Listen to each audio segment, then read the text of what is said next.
नमस्कार। राष्ट्रीय शिक्षण नीति पर परामर्श आधारित विशेष कार्यक्रम उघड़ती दिशाओं में फरी एकवार आपનું स्वागत है। આજનો ચર્ચાનો વિષય છે 5+3+3+4 રૂપરેખામાં શાળા અભ્યાસક્રમ અને શિક્ષણશાસ્ત્રનું પુનર્ગઠન। આજે વિશદ ચર્ચા માટે આપણી સાથે ઉપસ્થિત છે ડૉક્ટર નીતિન પેથાણી, માન્ય કુલપતિ શ્રી સૌરાષ્ટ્ર યુનિવર્સિટી। સાહેબ, આપનું ખૂબ ખૂબ સ્વાગત કરીએ છીએ। સાહેબ, એવું કહેવાય છે કે નવી રાષ્ટ્રીય શિક્ષણ નીતિ જે છે એ દેશ માટે ઉઘડતી દિશાઓ સમાન છે અને આવનારા જે નવા ભારતના નિર્માણમાં આ પાયાનો પથ્થર સાબિત થાય એવું લાગી રહ્યું છે। અત્યાર સુધી આપણા દેશમાં 10+2ની પદ્ધતિથી શિક્ષણ અપાઈ રહ્યું છે, પણ હવે જે સૂચવવામાં આવ્યું છે એ 5+3+3+4 આ પાછળનો મુખ્ય હેતુ શું હોઈ શકે ને માટેના શું સૂચનો છે અને કેવા આમૂલ પરિવર્તનો આપ જોઈ રહ્યા છો? રાષ્ટ્રીય શિક્ષણ નીતિ એ જ્યારે ઘડવામાં આવી ત્યારે એક ડ્રાફ્ટ થયો, પછી શિક્ષણવિદોના પરામર્શન, શિક્ષણવિદોના સૂચનો આ બધાને ધ્યાનમાં રાખીને આપણે 10+2માંથી બહાર નીકળવા માટે 5+3+3+4માં ખાસ કરીને બાળકના સર્વાંગીણ વિકાસની વાતને ધ્યાન લેવામાં આવી છે। બાળકનો જે શારીરિક આંક છે એને શારીરિકની સાથે સાથે માનસિક એમનો જે વિકાસ છે એમાં પ્રથમ 6 વર્ષ છે એ ખૂબ જ મહત્ત્વના વર્ષ છે। લગભગ 85% વિકાસ બાળકનો શારીરિક માનસિક એ આ સમયગાળામાં થતો હોય છે અને આ સમયગાળામાં બાળક ઘણું બધું શીખતો હોય છે। એટલે એ 5+ એટલે કે પ્રથમ 5 વર્ષ છે એ બહુ અગત્યના ગણાયા છે અને પછી ક્રમશઃ બાળક એ પ્રારંભિક બાલ્યાવસ્થામાં અને પ્રારંભિક બાલ્યાવસ્થા પછી એ બાળક તારુણ્ય સુધી પહોંચે ત્યાં સુધીમાં એનો તબક્કાવાર એટલે કે સાતત્યપૂર્ણ વિકાસ એ ખૂબ જ થતો હોય અને એમાં સાતત્યતા જાળવીને આ એક રાષ્ટ્રીય શિક્ષણ નીતિમાં આ પ્રકારે આપણે 5+3+3+4ની આખી યોજના બનાવેલી છે। એટલે આખું વૈજ્ઞાનિક ઢબે છે કે પહેલા 5 વર્ષ એમાં બાળક કેટલી સમજ શક્તિ કેળવે, પછીના 3 વર્ષ અને છેલ્લા 4 વર્ષ એમાં બાળકની જેમ જેમ સમજ શક્તિનો વિકાસ થતો જાય એ પ્રમાણે આ સ્ટેજીસ નક્કી થયા છે। શરૂઆતનો જે 5 વર્ષનો ગાળો છે, આપે કહ્યું એ પ્રમાણે કે બાળકનો માનસિક અને શારીરિક વિકાસ સારામાં સારો થતો હોય છે અને ખાસ કરીને માનસિક વિકાસ આપે જે પ્રમાણે કહ્યું 85% જેટલો થતો હોય છે। મને યાદ છે કે મારા દાદીમાં ઘરે હું એમને પૂછું તો એ સમયના જે બાળપણમાં શીખેલા એ ઘડિયા એમને હજુ યાદ, પા, ઉઠા, અડધા, સવા, દોઢ આવા ઘડિયા એ એકદમ કંઠસ્થ થાય અમને અને એ અમને એવું કહેતા કે તમે આ બધું જે પુસ્તક ને જે નોટ ને પેન લઈને બેસો છો, અમે તો ખાલી પાટી પેન લઈને બેસતા ને રોજ ભૂંસી નાખવાનું। એટલે જે કંઠસ્થ કરવાની આખી વાત છે, અહીંયા પણ જે પહેલો 5 વર્ષનો તબક્કો છે એમાં લેખન, ગણન અને વાંચન ઉપર ખાસ ભાર મુકાયું છે। આપ કેવી રીતે મૂલવો છો આ પહેલો તબક્કો? પહેલો તબક્કો એની પૂર્વે પણ એક તબક્કો છે। આમ તો બાળકના જીવનની શરૂઆત માતાના ગર્ભથી થાય છે અને ગર્ભથી થાય અને પછી બાળક છે એ પોતાના કુટુંબ સાથે પરામર્શ કરે, એટલે કે કુટુંબમાંથી ઘણી બધી બાબતો શીખે, માતાને ઓળખે, પિતાને, કુટુંબ પરિવારને। આ 3 વર્ષના સમયગાળામાં એ પરિવાર સાથે તાદાત્મ્ય કેળવે છે અને પછી એ એની આસપાસનું વાતાવરણને સમજે છે અને પછી આપણે 3 વર્ષ પછી જે બાળકને આંગણવાડીના સ્વરૂપે એને આવકારવાના છીએ અને એ આંગણવાડીમાં બાળકનું જે માનસ છે એ બિલકુલ કાચું હોય છે અને એ આસપાસના વાતાવરણને સમજે છે અને એ પ્રથમ વર્ષ છે એ એટલે કે આંગણવાડીનું વર્ષ એ બિલકુલ બાળકનો આનંદમય કોષનો વિકાસ થાય। શરીરમય કોષનો વિકાસ તો થઈ ગયો છે, મનોમય કોષ એનો વિકસી ગયો છે, પણ એને વધુને વધુ આનંદ મળે એ પ્રકારે, રુચિ કેળવાય એ પ્રકારે એ આંગણવાડીમાં એમને આવકારવામાં આવે છે। ખાસ કરીને આ તબક્કામાં બાળકના જે આરોગ્યની તપાસ છે એ પણ નિયમિત કરવાની એક ખાસ સૂચના છે કે બાળકની આરોગ્ય ચકાસણી પણ થાય। એટલે આપણે સતત મૂલ્યાંકન બાળકનું કરતા રહીએ કે બાળક ન માત્ર ભણવામાં જ આગળ વધે પણ એનો સ્વસ્થ રીતે વિકાસ પણ થાય અને એનો સર્વાંગી વિકાસ થાય એ રીતે। હું આપને જણાવું, આ આંગણવાડી પછી બાલવાટિકા છે। આપણે મોટે ભાગે અત્યારે આંગણવાડીની રચના એવા પ્રકારની છે કે 15x15નો ઓરડો, એકાદું ત્યાં રસોડું હોય અને આ રીતે આંગણવાડીના કાર્યકર બહેન બાળકને સાચવે છે। પણ રાષ્ટ્રીય શિક્ષણ નીતિમાં એટલે કે નવી શિક્ષણ નીતિમાં આનો કન્સેપ્ટ આખો અલગ પ્રકારનો છે કે 5 વર્ષના સમયગાળામાં બાળક છે એ પહેલું વર્ષ આંગણવાડીનું, અને પછીના 2 વર્ષ છે એ બાળક જેમ આપણે કહ્યું લેખન ગણન અને બાકીના કેટલાક ખ્યાલો મેળવશે અને એની સાથે સાથે એ બાળકનો સર્જનાત્મક વિકાસ પણ થશે અને હવે પછી એ આંગણવાડીઓ છે એ પહેલા અને બીજા ધોરણના બાળકો સાથે જોડવામાં આવશે.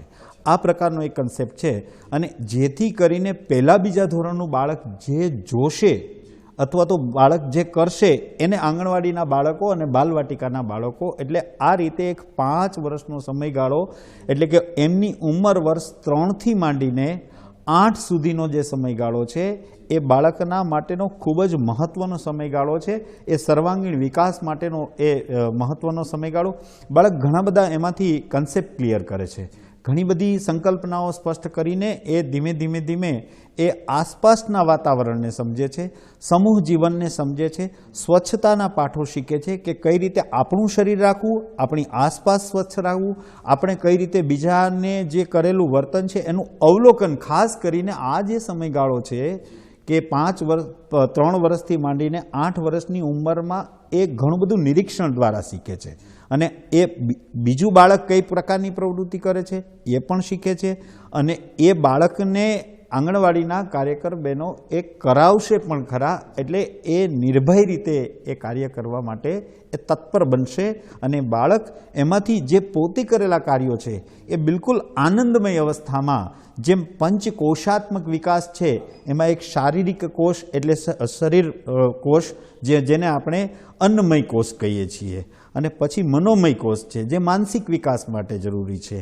અને એ જ રીતે એમાં એક આનંદમય વિજ્ઞાનમય કોષ, એમ આનંદમય કોષ પણ છે. એટલે આ સમયગાળામાં જેટલું બાળક વધારે આનંદ મેળવશે એટલું એ વધારેમાં વધારે વિકસિત થશે. આવી સંકલ્પના આ નવી રાષ્ટ્રીય એટલે આ ફાઉન્ડેશન સ્ટેજ જે છે એનું ખૂબ મહત્વ વધી જાય છે અને એમાં જે આપે કહ્યું એ પ્રમાણે બાલવાટિકા જે પ્રેપરેટરી આખો જે સ્ટેજ છે એનો પણ કોન્સેપ્ટ છે.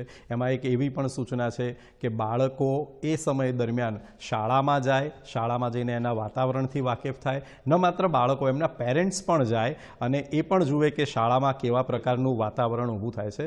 હવે પછીનો જે સ્ટેજ આવે છે 8 થી 11 વર્ષના બાળકો છે, બાળકનો થોડોક માનસિક વિકાસ થઈ ગયો છે, 3જા ધોરણમાં બાળક આવી ગયું છે અને આ જે 3 વર્ષ છે, 3જું, 4થું, 5મું, આ તબક્કામાં કયા પ્રકારે શિક્ષણ આપવામાં આવશે?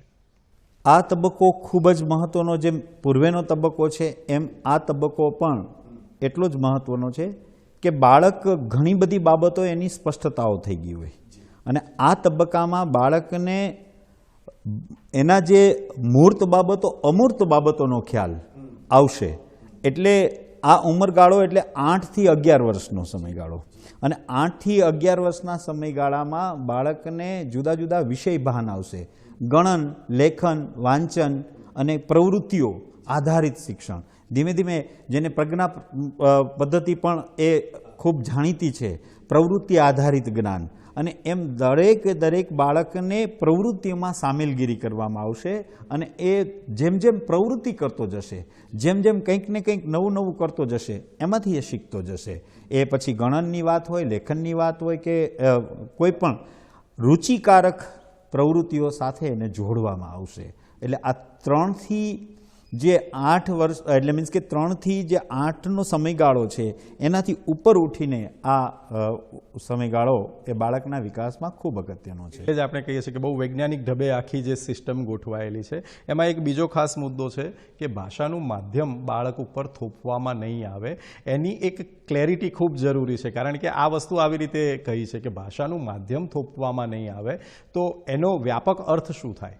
ખૂબ સારો પ્રશ્ન આશુતોષભાઈ આપે કહ્યો કે વર્તમાન સ્થિતિ એવી આવી છે કે નહીં આપણે ઘરના રહ્યા નહીં ઘાટના રહ્યા. મને સારું અંગ્રેજી પણ નથી બોલતા આવડતું કે સારું હિન્દી પણ નથી બોલતા આવડતું, સારી ગુજરાતી ભાષા એટલે કે માતૃભાષામાં વાત નહીં.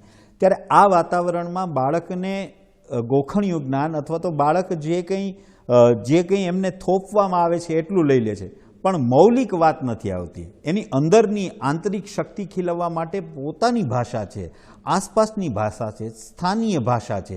આ સ્થાનીય ભાષાને મહત્ત્વ આપવામાં આવ્યું છે અને આમ પારંપરિક દ્રષ્ટિએ જોઈએ તો આપણી પોતાની ભાષાનો પણ ઉદય થાય, આપણી પોતાની ભાષા જળવાય, માતૃભાષા જળવાય. અને એમ કહેવાય છે કે બાળકને સ્વપ્નો તો પોતાની ભાષામાં જ આવે, તો એની અભિવ્યક્તિ પણ પોતાની ભાષામાં થાય એ પ્રકારનું આ રાષ્ટ્રીય શિક્ષણ નીતિમાં આપણે ધ્યાન રાખ્યું છે અને એ રીતે ધ્યાન રાખવામાં આવ્યું છે અને માતૃભાષાને મહત્ત્વ આપવામાં આવ્યું, એની સાથે સાથે સ્થાનીય ભાષા અને એ બીજી ભાષાઓથી પણ પર ના રહીએ એ પણ આ રાષ્ટ્રીય શિક્ષણ નીતિમાં ધ્યાને લેવાય. એટલે ભાષાના ક્ષેત્રમાં પણ હવે બાળક સંકુચિત નહીં રહે, એને વિસ્તરવાની પૂરેપૂરી તક મળશે. કારણ કે એવું કહેવાય છે કે જો માતૃભાષા સાચી અને સ્પષ્ટ આવડતી હોય તો બીજી ભાષાઓ શીખવામાં ઘણી સરળતા રહેતી હોય છે. અને આ એકદમ પ્રોપર સ્ટેજ છે કે જ્યાંથી બાળકને આવી રીતે પોતાની ભાષામાં અથવા પોતે સમજી શકે એ ભાષામાં શિક્ષણ અપાય. એ પછીનો જે 3 વર્ષનો તબક્કો છે 11થી લઈને 14 વર્ષના બાળકો માટેનો છે, એટલે 6ઠું, 7મું અને 8મું ધોરણ. આ પણ ખૂબ અગત્યનો તબક્કો છે. અહીંયા કેવી પદ્ધતિથી શિક્ષણ અપાશે? આમ કહેવત છે 12 બુદ્ધિ અને 16 શાન.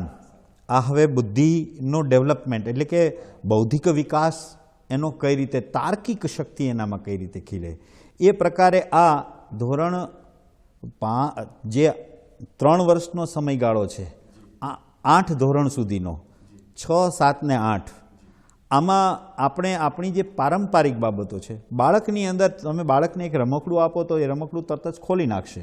એની જિજ્ઞાસા વૃત્તિ છે એને એક સંતોષાય છે આ તબક્કામાં. અને દરેક જે માનો કે ધાતુ ઉદ્યોગ હોય, કારીગરી ઉદ્યોગ હોય કે માટી ઉદ્યોગ હોય, આ જે આપણા જે કારીગરો છે એની સાથે આ ધોરણ 6 થી 8ના બાળકોનો લગાવ થશે. એટલે ખૂબ સારું પ્રાવધાન આ રાષ્ટ્રીય શિક્ષા નીતિમાં કરવામાં આવ્યું છે કે જે વોકલ એ જે લોકો છે એને પણ સન્માન મળશે. કે દાખલા તરીકે આપણે ત્યાં માટીના વાસણો બનાવે છે અને આજની દ્રષ્ટિએ આ માટીના વાસણોનું ખૂબ ઉપયોગિતા છે, તો એ બાળકની જિજ્ઞાસા સંતોષવા માટે એવા કારીગરોને વિદ્યાલયમાં બોલાવવામાં આવશે, સ્કૂલમાં, અને કઈ રીતે બને છે એને પણ માન સન્માન મળશે અને બાળક પોતાની જિજ્ઞાસા પણ સંતોષી શકશે. એટલે આ જે ક્રિએટિવિટીનો, સર્જનાત્મકતાનો સમયગાળો છે બાળકનો, એને મહત્ત્વ મળશે. અને દરેકે દરેક બાળક કંઈ ડૉક્ટર કે એન્જિનિયર કે નથી બની જવાનું. તો બાળકની અંદર પડેલી જે શક્તિઓ છે એને યોગ્ય પ્લેટફોર્મ ઉપર લઈ જવા માટે એની અંદર આ પ્રકારના વિચારોનું આરોપણ થશે. એટલું જ નહીં, આમાં ઇન્ટેન્સિવ પણ મૂકવામાં આવી છે કે બાળક 10 દિવસ બહાર જશે અને બેગલેસ જશે અને એ રીતે પર્યટનનો જે ભાવ હતો એ પ્રકારનો આ જે આખો કન્સેપ્ટ છે એ આ દિશામાં લઈ જઈ તરફ છે. એટલે આમ બિલકુલ કહેવામાં મને જરાક અજુગતું નથી લાગતું કે આપણે સ્ટીરિયોટાઇપ શિક્ષણ થઈ ગયું હતું, ગોખણપટ્ટીવાળું શિક્ષણ થઈ ગયું હતું. સંસ્કૃતના 4 શ્લોક ગોખી નાખવાના, કવિતાઓ 2 ગુજરાતીની આવડતી હોય તો આ એક વધારે સારું, અથવા તો કોઈ સૂત્ર ગણિતના આવડતા હોય, એમાંથી કદાચ આપણે બહાર નીકળીશું અને બાળક પોતાની અંદર પડેલી શક્તિઓને એ વધારે સારી રીતે ઉજાગર કરી શકશે. સાહેબ, હ્યુમેનિટીનો પણ એક વિષય અહીંયા એડ કરવામાં આવ્યો છે, પણ હવે પછીનો જે તબક્કો છે એ 4 વર્ષનો છે. આપણે 5+3+3 સુધી પહોંચી ગયા. આ 4 વર્ષનો જે તબક્કો છે આ ખૂબ જ અગત્યનો તબક્કો છે, કારણ કે હવે બાળકમાં શાન આવવાની, સમજ આવવાની શરૂઆત થઈ ગઈ છે. આના માટેના કેવા સૂચનો છે આ તબક્કા માટેના અને કેવા પ્રાવધાન? જેમ આપણે આગળની વાત કરી એમાં 5 આધારભૂત વિષયોને લઈને બાળકનું માનસિક ક્ષમતાઓ, એમની બૌદ્ધિક ક્ષમતાઓ, એમની તાર્કિક શક્તિઓ આ બધી ડેવલપ થઈ છે 11 વર્ષના સમયગાળામાંથી. હવે ટીન એજમાં પહોંચે છે. કેટલાક શારીરિક માનસિક ફેરફારો પણ એનામાં આવશે. એટલે એની જિજ્ઞાસાઓ અથવા તો બીજી દિશાઓ પણ એની જશે. એટલે એની દ્રષ્ટિ છે એ દ્રષ્ટિકોણ બદલાશે અને એ દ્રષ્ટિકોણ બદલાશે. એમાં એ બાળક, આપણે અત્યારે 9 થી 12 ધોરણના સમયગાળાની વાત કરીએ એટલે 5+3+3+માં 4ના સમયગાળામાં કે બાળકની ઉંમર એ ટીન એજમાં આવી ગઈ છે અને એ સમયગાળામાં બાળક શારીરિક, માનસિક અને બૌદ્ધિક અને સામાજિક દ્રષ્ટિએ અને આવેગાત્મક દ્રષ્ટિએ પણ સ્થિર બન્યું છે. એના આવેગો પણ સ્થિર થયા હશે. એને ઘણી બધી બાબતો, ભલે અંદરના આવેગો અલગ હશે, ઉર્મિઓ અલગ હશે, પણ હવે એને દિશા લેવાનો સમયગાળો છે. એટલે એ દિશા લેશે. એટલે કે જેને આપણે અત્યાર સુધી સ્ટ્રીમમાં ઢાળી દેતા હતા, સ્ટ્રીમલાઇન કરી દેતા હતા, એની જગ્યાએ આ જે સમયગાળામાં બાળક પોતાની રીતે, પોતાની અંદર પડેલી જે બાબતો છે એ પ્રમાણે પોતે એક સામૂહિક સ્વરૂપે બધા જ વિષયોનો અભ્યાસ કરીને એ પોતાની રુચિકારક વિષય તરફ ઢળશે. આ પ્રકારનું આ ચોથા સમયગાળામાં એટલે કે ચોથા તબક્કામાં બાળકના શિક્ષણની ચિંતા કરવામાં આવી છે. બાળક જે સમયે દિશાથી ભટકી શકે એવી પરિસ્થિતિ છે ત્યાં ખરા અર્થમાં એને નવી દિશા મળી રહે અને એ પોતાની દિશા જાતે નક્કી કરી શકે એવી એક વાત કહી શકાય. હા, બિલકુલ. આપણે અત્યાર સુધીનું શિક્ષણમાં વ્યાવસાયિક શિક્ષણ જ હતું. એ વ્યાવસાયિક એટલે મારે ડૉક્ટર બનવું છે, મારે એન્જિનિયર બનવું છે, મારે આ બનવું છે, મારે શિક્ષક થવું છે, તો એ દિશા લઈ લેતા હતા. પણ સાચ અર્થમાં મારી અંદર પડેલી શક્તિ છે એને ઉજાગર કરવા માટેનો આ તબક્કો છે. જે મૂલ્યનિષ્ઠ શિક્ષણની વાત આપણે કરીએ છીએ, નૈતિક શિક્ષણની વાત કરીએ છીએ, આ બધા જ એ નૈતિક અને મૂલ્ય શિક્ષણના પાયામાં પ્રાથમિક શિક્ષણ પૂરું થયા પછી એ માધ્યમિક સ્તરે પહોંચે છે, સેકન્ડરી એજ્યુકેશન. અને એ જે એનો પાયો મજબૂત થયા પછી એ પોતે એની રુચિકારક વિષયો પસંદ કરશે. એમાં પછી એ હ્યુમેનિટીઝ પણ હશે, એની ભાષા પણ હશે. જો કોઈની મૌલિક શક્તિ સારી હશે તો એ ભાષાકીય વિષયો પણ લેશે. પણ આમ સમુચ્ચ સ્વરૂપે એ કોઈ પણ વિષય તરફ લઈ અને એક પ્રકારનું એવું માળખું આ નવી શિક્ષણ નીતિમાં જોવા મળે છે. બહુ સરસ સૂચન છે કે બાળક જે ભણે છે એનું એકેડેમિક બેંક ઓફ ક્રેડિટ બનશે આખી. એટલે એ જે વિષયમાં ભણ્યો છે એનું મૂલ્યાંકન થશે.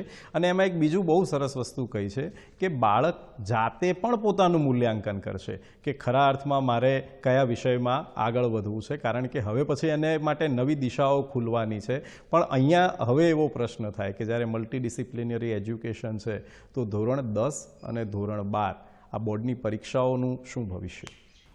આપનો આ પ્રશ્ન તો બહુ જ અગત્યનો છે. એ પૂર્વે એક વાત કરી આપની સાથે કે બેંક ઓફ ક્રેડિટ ઘણી વખત આપણે અત્યાર સુધીના શિક્ષણમાં જોઈએ તો ડ્રોપ આઉટ રેશિયો અહીંથી બહુ વધી જતો હતો.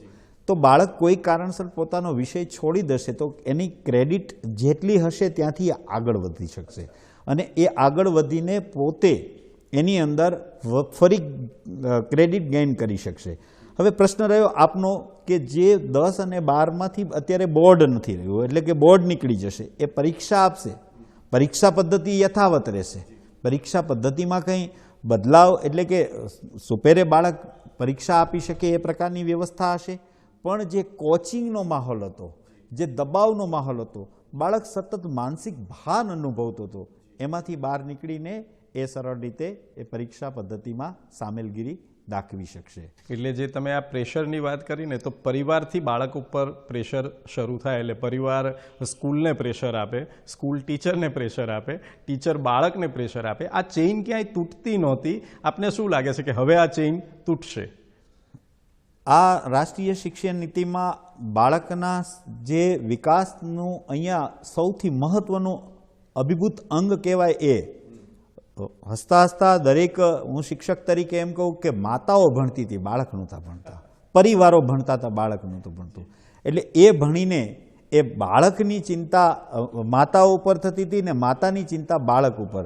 તો આ દિશામાં એક ઇનિશિયેટિવ સ્ટેજથી શરૂઆતના તબક્કેથી જ આ ચેઇન તૂટી ગઈ છે. એટલે બાળક ફ્રીલી ભણી શકશે અને આ પ્રકારનું આ પ્રાવધાન આ રાષ્ટ્રીય શિક્ષા નીતિમાં કરવામાં આવેલું છે. અને જે નાના સ્ટેજમાં છે એમ 10મા ધોરણમાં પણ એવું છે કે બાળક ઈચ્છે ત્યારે બ્રેક લઈ શકે છે 10મા પછી અને ઇન્ટર્નશીપ કરી શકે છે. એનાથી શું ધ્યેય સિદ્ધ થાય કે બાળક જે તે વિષયમાં ઇન્ટર્નશીપ કરીને, આપણામાં તો એવું છે કે ભાઈ વર્ષ ના બગડવું જોઈએ, એના બદલે આ આખો અલગ જ કોન્સેપ્ટ છે. બાળક પોતાની રીતે પોતાનો વિકાસ કરવા માટેનો એ તબક્કો આવી ગયો છે અને એ તબક્કામાં એને અનુભવ ક્ષેત્રમાં અલગ રીતે જવું છે. માનો કે નૃત્યના ક્લાસ કરે છે, નૃત્ય કરે છે, એને એનાથી વધારે એની પોતાની ખેલ, જે 5 આધારભૂત વિષયોની વાત કરીએ તો એમાં ગયો બાળક અને ગયા પછી કદાચ અભ્યાસ છોડવો પડે છે. આપણા ઘણા બધા એવા ખેલાડીઓ છે કે 10મા ક્રિકેટર્સ એકલા નહીં કે કોઈ પોતાની કે 10મા ધોરણમાં એ માંડ પાસ થયા હોય, પણ જ્યારે એ સારી રીતે અંડર 19 રમી લીધા પછી પણ એ 12માની પરીક્ષા આપી શકે ગ્રેજ્યુએટની. આ કન્સેપ્ટ છે એ આમાં પ્રોપર જાય છે. પોતાના રુચિકારક વિષયોને પણ લઈ શકશે, પોતાના વ્યક્તિત્વનો વિકાસ પણ કરી શકશે, પોતે વિકસી પણ શકશે. એટલે અહીંયા અટકવાની વાત નથી, પેલું બંધાઈ જવાની વાત નથી. એમ કહેવાય છે કે જે બંધાય છે મનુષ્ય જીવન નહીં, પ્રાકૃતિક જીવનમાં જે બંધાય છે ગંધાય છે, એને કારણે કદાચ વર્તમાન શૈક્ષણિક સ્થિતિમાં એ બાળક પોતાના મૂલ્યોનું જતન પણ નથી કરી શક્યો, પોતાના જીવનને અવકાશ પણ નથી કરી શક્યો. એને કારણે પણ બાળકની મનોદશા બદલાતી હશે. એટલે 10મા અને 12મા ધોરણના બાળકો પોતાનો જે વિકસવાની અણીએ એનો જીવનદીપ બુઝાવવા સુધીનો વિચાર કરે છે. એટલે હું માનું છું કે આવનારા દિવસોમાં આત્મહત્યાનું પ્રમાણ અથવા તો બાળકના જે અંદરના મન એ બિલકુલ બંધ થશે એવી આપણને આ દિશામાંથી કંઈક નવું મળશે. કારણ કે આજકાલ નાના બાળકો પાસે એવા શબ્દો સાંભળીએ છીએ કે હું તો ડિપ્રેશનમાં છું, જે કદાચ મારી જનરેશનને તો ખબર પણ નહોતી કે ડિપ્રેશન શું હોય કે. અને જે મા બાપ એવું કહેતા કે પહેલાં ભણવાનું પૂરું કરો પછી બધું કરો, એના બદલે હવે એવું જ કહેતા થઈ જશે, અથવા તો એ સિસ્ટમ જ ડેવલપ થઈ ગઈ છે કે ભણવાની સાથે સાથે તમામ રીતે બાળકનો વિકાસ થાય. એટલે સાચા અર્થમાં એમ કહેવાય કે ફ્લેક્સિબલ શિક્ષણ છે એ મળતું થશે. જ્યારે ફ્લેક્સિબલ શિક્ષણની વાત આવે છે ત્યારે 3 લેંગ્વેજ ફોર્મ્યુલા એક ખાસ એની પણ વાત કરવામાં આવી છે. કેવી રીતે વિસ્તૃત રૂપે આ 3 લેંગ્વેજ ફોર્મ્યુલાનું અમલ થશે? જેમ આપણે પૂર્વે વાત કરીએ, પ્રાથમિક શાળામાં પહેલાં પૂર્વ પ્રાથમિક અવસ્થાએ તો 5મા ધોરણ સુધી બાળક પોતાની સ્થાનીય ભાષાની વાત કરશે. પછી બાકીની 2 ભારતીય ભાષા અને ત્રીજી ભાષા છે એ વિશ્વની કોઈ પણ ભાષાનો અભ્યાસ કરી શકશે. અહીંયા માધ્યમ નીકળી જાય છે, માધ્યમની વાત જતી રહે છે. એક પરિવાર છે બિલકુલ પરભાષા એટલે કે વિદેશી ભાષા જાણતું પણ ન હોય અને એનું બાળક એ ભાષામાં વાત કરતું હશે ત્યારે ભદ્રમ સ્થિતિ સર્જાય છે. ત્યારે અહીંયા 2 ભાષા જે છે એ ભારતીય ભાષાની વાત છે અને 2 ભાષા ભારતીય ભાષાને પ્રાવધાન આપવાથી બાળક ડે ટુ ડે કોમ્યુનિકેશન પરિવારમાં પણ કરી શકશે, ડે ટુ ડે કોમ્યુનિકેશન પોતાના ટીચર સાથે એટલે કે વિદ્યાલયમાં પણ કરી શકશે. અને સાથે સાથે બાળકને માત્ર આપણા લોકલ જ નથી રાખવાનું, એને ગ્લોબલ સ્વપ્નાઓ તરફ પણ લઈ જવાનો છે, ગ્લોબલ ભાષાઓનો પણ અભ્યાસ છે. એટલે અત્યારે આપણે મર્યાદિત થઈ ગયા હતા એક અંગ્રેજી ભાષામાં. જો એ સ્વીડન ભાષા, જર્મન ભાષા કે કોઈ પણ ભાષા શીખી શકે એના માટેનો આ એક મોકળો માર્ગ છે. એટલે વિદેશી કોઈ પણ ભાષા, મને એમ ઈચ્છા છે કે મારે જર્મન ભાષા શીખવી છે એઝ એ સ્ટુડન્ટ, તો હું 10મા 12મા ધોરણમાં હું જર્મન ભાષામાં પણ અભ્યાસ કરી શકીશ. જાપાનીઝ ભાષા કે જ્યાં મને મહત્ત્વ દેખાતું હોય એ ભાષા તરફનો મારો લગાવ હશે. એટલે આ ત્રિભાષાનું જે ફોર્મ્યુલા છે એમાં 2 ભારતીય ભાષા છે અને એ ભારતીય ભાષા ઉપરાંત એક વિદેશી ભાષાની વાત કરેલી છે. સાથે સાથે આપણું ઘણું ખરું જ્ઞાન એ આપણા દેવ ભાષા સંસ્કૃત ભાષામાં છે અને એ સંસ્કૃત ભાષામાં આપણી ઘણી બધી બાબતો છે. એટલે મને એવું થાય છે કે ચાલો મારે વેદ પુરાણોનો અભ્યાસ કરવો છે, મારે ભારતીય ભાષામાં સંસ્કૃત ભાષાને મહત્ત્વ આપવું છે, સમજવી છે, તો સંસ્કૃત ભાષાને પણ એ લઈ શકશે. અને આ રીતે ત્રિભાષા ફોર્મ્યુલા એ આ નવી શિક્ષણ નીતિમાં એ કદાચ આવકારદાયી બનશે. અને પરંપરાગત રીતે સાંસ્કૃતિક દ્રષ્ટિએ જોઈએ તો આપણો સાંસ્કૃતિક વારસો, આપણી બધી સાંસ્કૃતિક બાબતો છે એ આપણી ભાષામાં સચવાયેલી છે, આપણી ભાષાની અંદર ઘણું બધું રહેલું છે. એટલે આ કહેવામાં જરા કે ભારતની અંદર જે વિશ્વવિદ્યાલયો હતા, નાલંદા એ બધી જ વિશ્વવિદ્યાલયોની અંદર જે ભાષાઓમાં જે રીતે એ જ્ઞાન અપાતું હતું અને વિશ્વ સ્તરે આપણે માર્ગદર્શન કરતા હતા એ દિશાઓ કદાચ આપણે હવે મળશે એ વિશ્વાસ અને શ્રદ્ધા સાથે આપણે કહી શકીએ. એટલે બાળક પહેલાં એવું હતું કે સંસ્કૃત બાળક સુધી પહોંચાડવું પડતું હતું, હવે પરિસ્થિતિ એવું થશે કે બાળકને જિજ્ઞાસા વૃત્તિ થશે અને બાળક સંસ્કૃત સુધી પહોંચશે અને એનું સંશોધન કરશે કે એને જે રુચિ હશે એ પ્રમાણે આગળ વધશે. અને જે ફોરેન લેંગ્વેજીસની વાત કરી આપે તો અમુક સ્કૂલ્સ જે છે એમ કહે છે કે અમારા ત્યાં ફોરેન લેંગ્વેજ શીખવાડવામાં આવે છે, એ વાત પૂરી થઈ જશે અને હવે એમ કે ભાઈ આખા ભારતમાં ફોરેન લેંગ્વેજીસ શીખવાડવામાં આવે છે. છેલ્લો પ્રશ્ન છે, ટૂંકમાં જાણવું છે. આપે જે પ્રમાણે કહ્યું કે તક્ષશિલા અને નાલંદા વર્ષોથી આપણા ત્યાં મલ્ટીડિસિપ્લિનરી એજ્યુકેશનનું માળખું હતું જ, સમયાંતરે ધીરે ધીરે ભૂંસાતું ગયું અને ફરી પાછું એને પુનર્ગઠન કરવાની વાત થઈ રહી છે. અહીંયા શિક્ષકોની ભૂમિકા ખૂબ મહત્ત્વની થઈ જાય છે કારણ કે શિક્ષકો પણ એટલા જ નોલેજેબલ હોવા જોઈએ. આપનું શું માનવું છે? બહુ સરસ પ્રશ્ન છે કે આવનારા દિવસોમાં યુનિવર્સિટીનું માળખું એટલે વિશ્વવિદ્યાલયનું માળખું પણ બદલાશે. 3 પ્રકારના વિશ્વવિદ્યાલયો રહેશે. મલ્ટીડિસિપ્લિનરી હોઈ શકે અને એમાં એક ટીચર્સ યુનિવર્સિટી. આ ટીચર્સ યુનિવર્સિટી એટલે શિક્ષકોની અંદર ક્ષમતાઓ વિકસે. એ ક્ષમતાવાન શિક્ષકો હશે તો વર્ગખંડની અંદર બાળકોને સમજી શકશે, બાળકને જાણી શકશે અને એ આ રાષ્ટ્રીય શિક્ષા નીતિમાં કઈ રીતે આપણે સારા શિક્ષકો તૈયાર કરી શકીએ એ પ્રકારની એ દિશા લેવાય છે. અને સારા શિક્ષકો હશે તો હું માનું ત્યાં સુધી આપણે જે અમલીકરણ કરવું છે, સાચા અર્થમાં કોઈ પણ નીતિ બને છે એ નીતિનો સાચો એનો પરિતાર્થ અથવા તો પરિણામ ત્યારે જ મળશે કે એનું સાચી રીતે અમલીકરણ થાય. તો આના વાહક છે એ શિક્ષકો છે. Very true. એટલે દૂરદર્શિતા સાથેની, આખી દૂરંદેશી સાથેની રાષ્ટ્રીય શિક્ષણ નીતિ છે એવું આપણે અંતે તાત્પર્ય કાઢી શકીએ. સાહેબ, આપ કિંમતી સમય કાઢીને અમારી સાથે જોડાયા, છેક સૌરાષ્ટ્રથી અમારી સાથે અહીંયા આવ્યા, આ તલસ્પર્શી ચર્ચા કરી અને અમારા ઘણા બધા ડાઉટ્સ પણ ક્લિયર કર્યા. આપનો ખૂબ ખૂબ આભાર. મિત્રો, ઉઘડતી દિશાઓ રાષ્ટ્રીય શિક્ષણ નીતિ પર પરામર્શ આધારિત આ વિશેષ કાર્યક્રમ છે. આજનો જે ચર્ચાનો વિષય હતો એ 5+3+3+4 એજ્યુકેશન જે સિસ્ટમ છે એના અંગે આપણે પરામર્શ કર્યો.